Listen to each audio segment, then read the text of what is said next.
సీమాంధ్ర నేతల తీరుపై కాంగ్రెస్ ఎంపీలు పొన్నం ప్రభాకర్ మధుయష్కి మండిపడ్డారు. సీమాంధ్ర నేతలకు హైదరాబాద్ పై ఉన్న మక్కువ అక్కడి ప్రజలపై లేదని ఆరోపించారు. రాజధానిలో సమైక్యాంధ్ర సభ జరగనివ్వబోమని అన్నారు. సీమాంధ్ర పెట్టుబడిదారులు తమ అస్తిత్వాన్ని కాపాడుకునేందుకే తెలంగాణను అడ్డుకుంటున్నారని టీజేఏసీ చైర్మన్ కోదండరాం ఆరోపించారు. మరోవైపు రాష్ట్రాన్ని మరింత దోచుకోవడానికి విజయలక్ష్మి గుంటూరులో దీక్ష చేస్తున్నారని మంత్రి సారయ్య విమర్శించారు.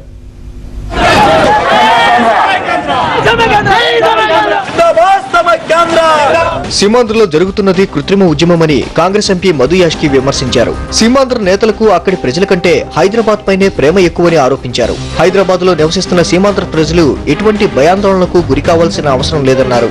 ఇది జరిగే సమైక్య ఉద్యమం కాదు, అక్కడ హైదరాబాద్ కొరకే జరుగుతూ ఉన్నది. మాతో మాట్లాడేటప్పుడు కూడా సీమాంధ్రకు సంబంధించిన ఎంపీలు కూడా అడిగేది హైదరాబాద్ ఏం చేస్తారు, వీళ్ళు కబ్జాలు పెట్టి పేపర్లు దొంగ పేపర్లు క్రియేట్ చేసి కబ్జా చేసుకున్నారు కాబట్టి వాళ్ళకి భయం కలుగుతా ఉన్నది. ఇక్కడ నివసించే ప్రతి ఒక్కరికి కూడా వ్యాపారాలు భవిష్యత్తులో చేసుకోవడానికి కానీ ఎలాంటి ఇబ్బందులు ఉన్నాయి. తెలంగాణపై సిడబ్ల్యూసీ నిర్ణయం శిలాశాసనమని కరీంనగర్ ఎంపీ పొన్నం ప్రభాకర్ అన్నారు. సీఎం సహా కాంగ్రెస్ నేతలందరూ హైకమాండ్ నిర్ణయానికి కట్టుబడి ఉండాల్సిందేనన్నారు. తెలంగాణపై తప్పుడు నివేదికలు ఇవ్వడం సీఎంకు తగదని పొన్నం హితవు పలికారు. 50 లక్షల మంది సీమాంధ్రులున్నారని, 40,000 మంది వకీలున్నారని, ఇంత ఆత్రంగా తెలంగాణ రాష్ట్రం ఇవ్వడం అవసరమా అని ఈరోజు ప్రభుత్వమే 100% విజయం సమ్మె జరుగుతుందని చెప్తా ఉన్నటువంటి పరిస్థితి. తెలంగాణ ఉద్యమానికి సీమాంధ్ర ఉద్యమానికి చూపెడతా ఉన్నారు ఎంత వర్టికల్ గా తేడా ఉందనేటువంటిది.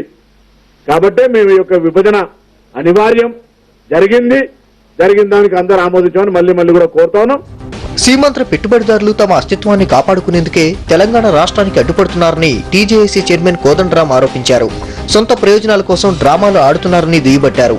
సమైక్యాంధ్ర అంటే ఆంధ్ర ప్రాంతంలోని రాయలసీమ ప్రాంతంలోని గుప్పెడు మంది పెట్టుబడిదారుల అధికారమే సమైక్యాంధ్ర. ఆ అధికారాన్ని కాపాడుకోవటానికే ఇలా సమైక్యాంధ్ర కావాలని అడుగుతున్నారు. కొంతమంది మాత్రమే ఎట్టి పరిస్థితుల్లో విభజనను ఆపాలని చూస్తున్నారు. వాళ్ళ చేతిలో మీడియా ఉన్నది కాబట్టి ఆ మీడియాను అడ్డం పెట్టుకొని వాళ్ళు చేయగలిగినటువంటి ప్రయత్నాలన్నింటినీ చేస్తా ఉన్నారు. కుట్రలు బందుతున్నారు, ఆటంకాలకు ప్రయత్నాలు జరుగుతున్నాయి. వైఎస్ విజయలక్ష్మికి జగన్ కు వైఎస్ఆర్ అంటే విశ్వాసం లేదని మంత్రి సారయ్య విమర్శించారు. రాష్ట్రాన్ని మరింతగా దోచుకోవడానికే విజయలక్ష్మి గుంటూరులో దీక్ష చేస్తున్నారని ఆరోపించారు. తల్లి కొడుకులకు ఈ రాష్ట్రాన్ని ఏ విధంగా దోచుకోవాలి, ఇప్పటికి దోచుకుని అయిపోయింది. మేము దాన్ని జోలిపోతున్నాం, ఇంకా సరిపోతులే పాపం వాళ్ళందరికీ. జైలు ఉన్నా కనుక కావాలంటాను. హైదరాబాద్ తీసుకోమని ఆయన పాపం నాన్నగారి ఆశయాలను సిద్ధించాలని మీరే అంటున్నారు కదా.